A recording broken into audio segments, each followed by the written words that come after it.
wrong. Reebok. It continue. There we go. Let's do that. Alex. Hello, hello, Mr. Joe. Hello, hello. Nice to meet you. Nice to meet you too, Mr. Joe. Okay, so where are you speaking from? Entrepreneurs and Startups community. We are based in Delaware, but I am in the operational office in Bucharest right now. In Bucharest, okay. Right. I've got some details now. Excellent. We manage the largest Facebook group for entrepreneurs and for startups. Right. And I realize that you are able right now to share a lot of useful information for a founder, for a startup. Yeah. Mm-hmm. And you know what? Okay. You know what I want to know? I want to know, my wife loves Reebok, okay? So do I. How is possible someone from another country to build a company and a brand, and another person from another part of the world to love what you are doing? How this is possible? We're obviously selling love. People love the brand. And how is it possible? And you talk about your wife, because the story for Reebok started off in the UK, in the north of England, very small. But our big success came through women, because we were very quickly, and you've got to think, it's 20 something years since, or maybe 25 years after the brand started, we found aerobics. And aerobics was in California, in Los Angeles, and it was for women. So Reebok designed a shoe just for women.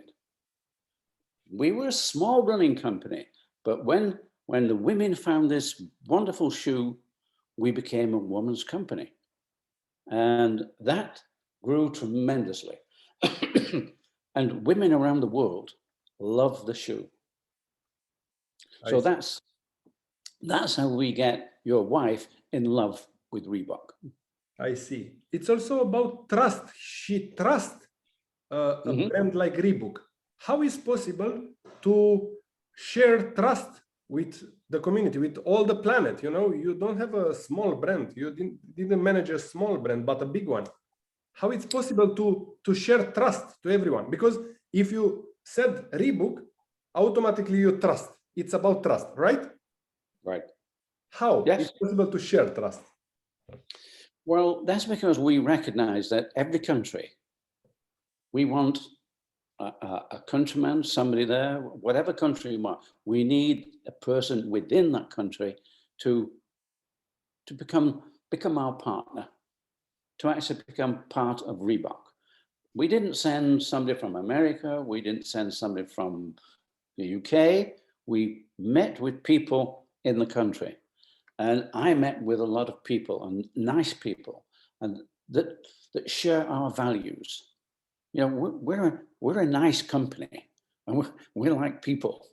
You know, we're not just in there to make a lot of money. No, we like people, and we like the brand to be taken by the people. So if you embrace local people pass the right message, give the right message.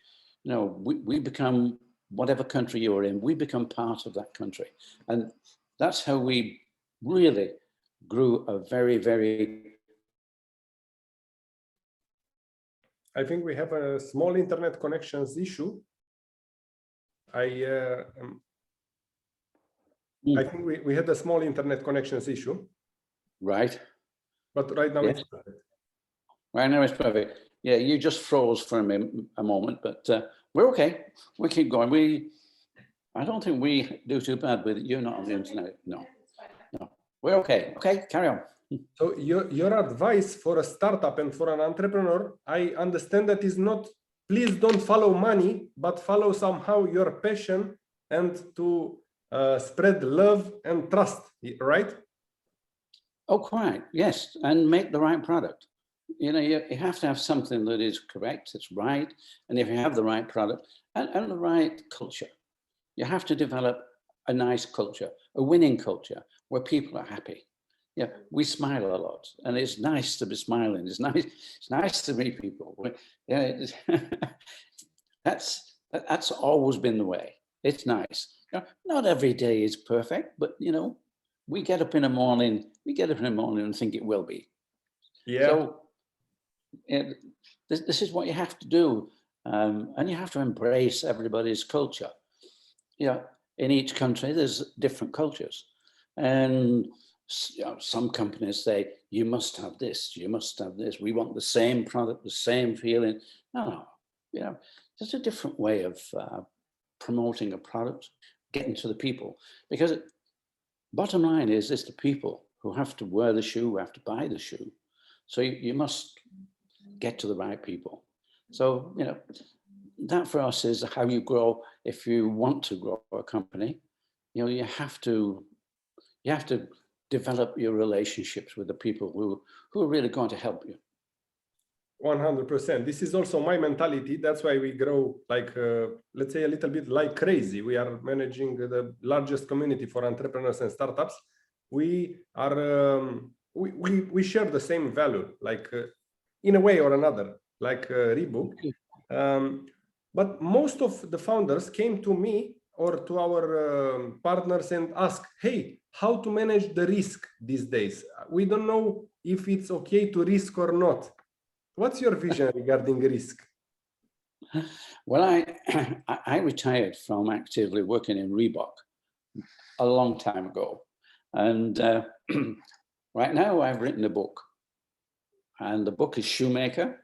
And I think it's good for people to read the book to get the idea on, how we developed, how we grew the company. And risk, if you're an entrepreneur, you take on risk. That's what entrepreneurs are about. They're about risk. And, you can't put the numbers on that. It's about selling yourself. You've got to sell yourself. And, the risk is that you don't do that, but you must. Yeah, that will see you through the bad times. COVID has been bad for a lot of things, but this has done fantastic. Zoom, meeting you now, I can sit face to face. This is fantastic. That technology is wrong. Don't make me cry, Mr. Joe, please. Don't make me cry. I'm sure you won't cry. I think everyone have this inside. Everyone. Everyone, yes. No matter what, yeah. No matter what, that's it. It's people. It's always about people, and it's about using the technologies now. Yeah, when my brother and myself, we started our company, we didn't have mobile phones.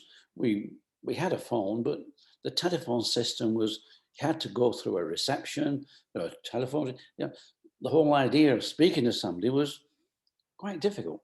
Most of our connectivity was by writing a letter. And sometimes, if you write a letter, it's very difficult. So I traveled. To get to people, I traveled. And I was flying around the world so many times, meeting the people, because you need to do that. You need to meet people. Of course. So connections and, to know very well a lot of people, it's very important in business. This is another kind of advice from you, right? Oh, absolutely. And you need to know people, because the worst thing you can do is to employ a bully, somebody who has too much ego. We don't need ego. We want to embrace let's sit down, let's talk about what you want to talk about, have a nice meal, share the pleasures, and your product will come with you. Do you think ego broke companies with potential? Oh, it will do. It will do, definitely, yes. There's probably many a company that has not made it through ego. And yet, a lot of companies have made it with ego. You know, a lot of companies, there's quite a few big egos out there, but you know, not my way. I see. Probably that's why you manage for a lot of years a brand like Reebok, because you have a different perception of the life, for the life, and different way of work, right? Spreading love. This is exactly our approach. Guys, build something people want, help other people. Of course, we all have a kind of ego, but could be very small, and just to know that you are a person, but not to be better than anyone else because you are a multimillionaire, billionaire, or you are strong, you have strong muscles, right? Well, the thing is that you want your company to be better. You want your company to be known.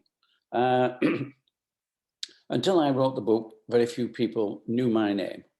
And it was always Reebok. It was always, you know, what do you want people to buy? You don't want them to buy Joe Foster's shoes. You want them to buy Reebok.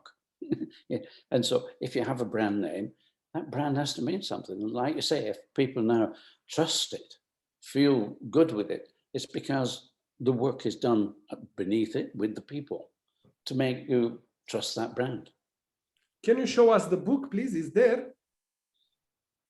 Yeah. Can you get me the book there? Yeah. Yes, yes.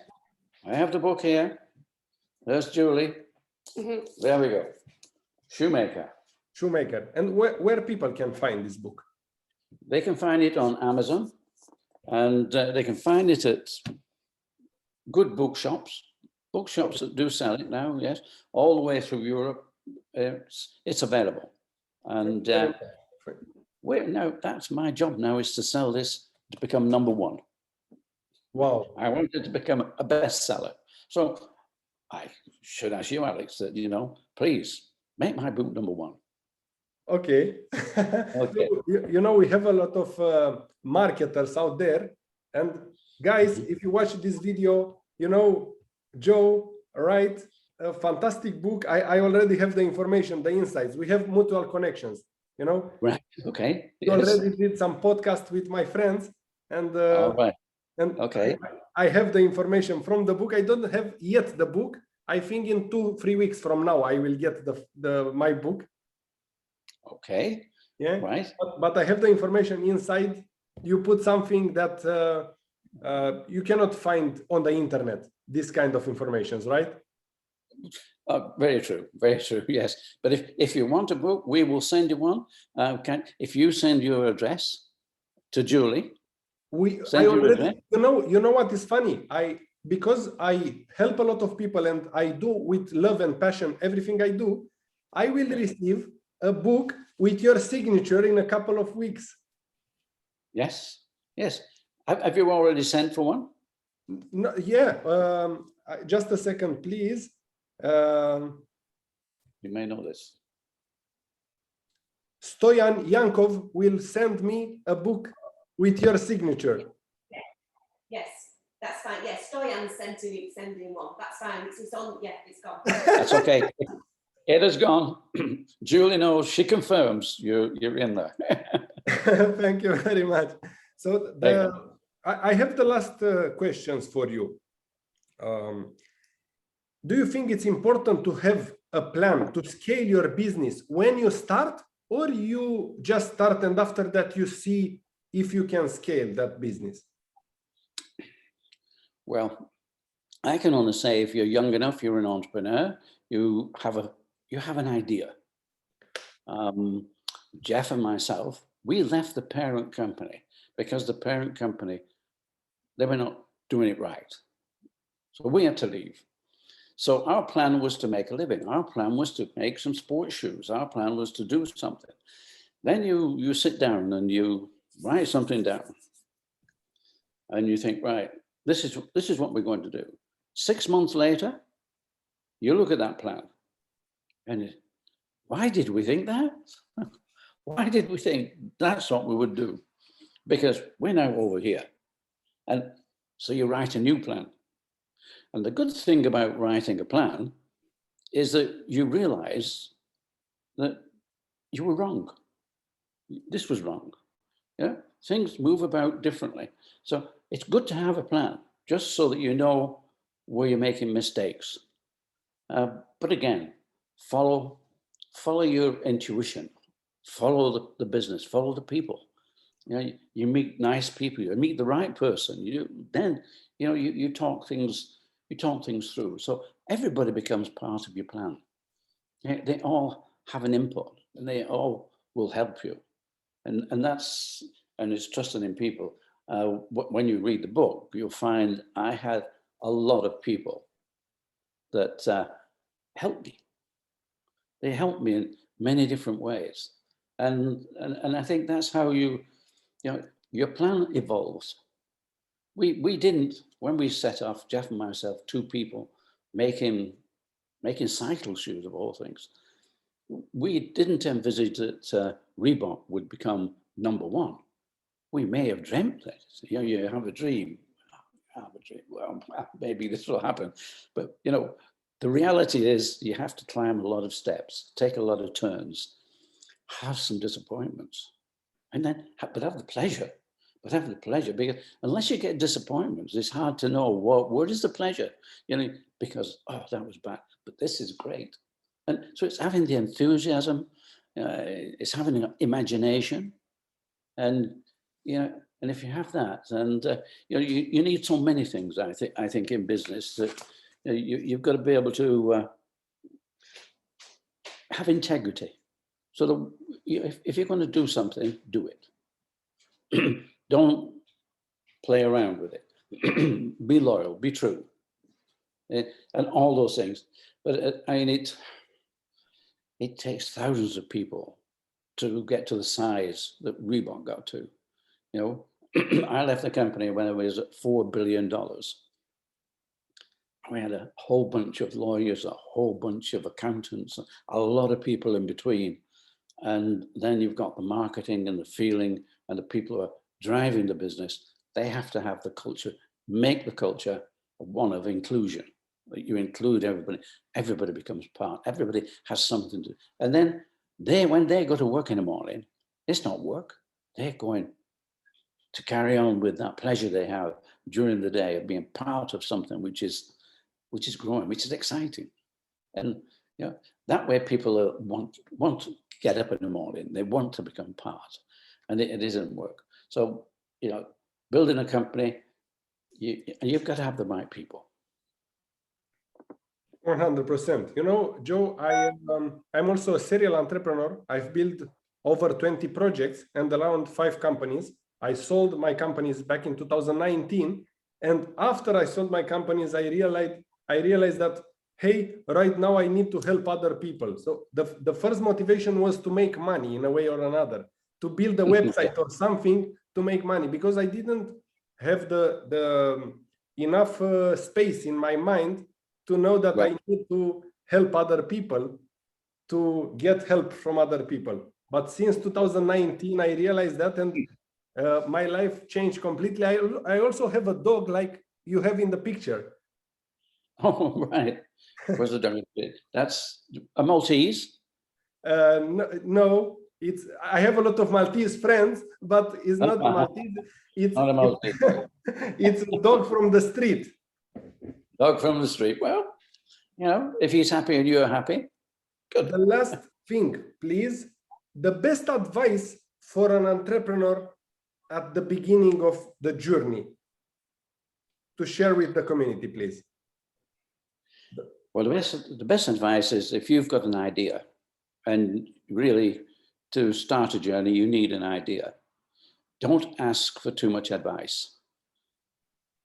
Don't ask because most advice tends to be, oh, you shouldn't do this, you shouldn't do this, rather than what you should. Because most people who ask advice don't know what you should do. They only know what they think you shouldn't do. And that is bad. If you've got an idea, so you'll be young. I mean, you're still young. And the thing is, if you're young, so what? You're undefeatable. If things go wrong, so what? I'm young. If I fail, that's a lesson. and I can start again. Yeah. And that's where the young, you have to be young. You learn a lot of lessons when you're young and you grow up. So when you're a bit older, you can move, as you moved into something different, and you can make a bigger success of it because you learned that, you know, yes, that was good, that was, but I don't know how much advice you had when you started your company that you sold, or whether you said, no, I'm going to do it. And I think that's it. And then when the tough times are there, you just keep going. And that's what we did, trying to get into America. It took me 11 years to get the product into America, trying to find distributors. I had 6 failures, but we just kept going. And because you had faith in the product, faith in what we were doing. So we did, we just keep going. So that's it. That's the only advice I can say is don't ask too many people for their advice, because most of it will be negative.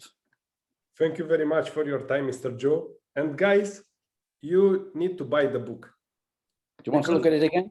If you see There we go. this video, probably you understand that inside of the book, it's something amazing.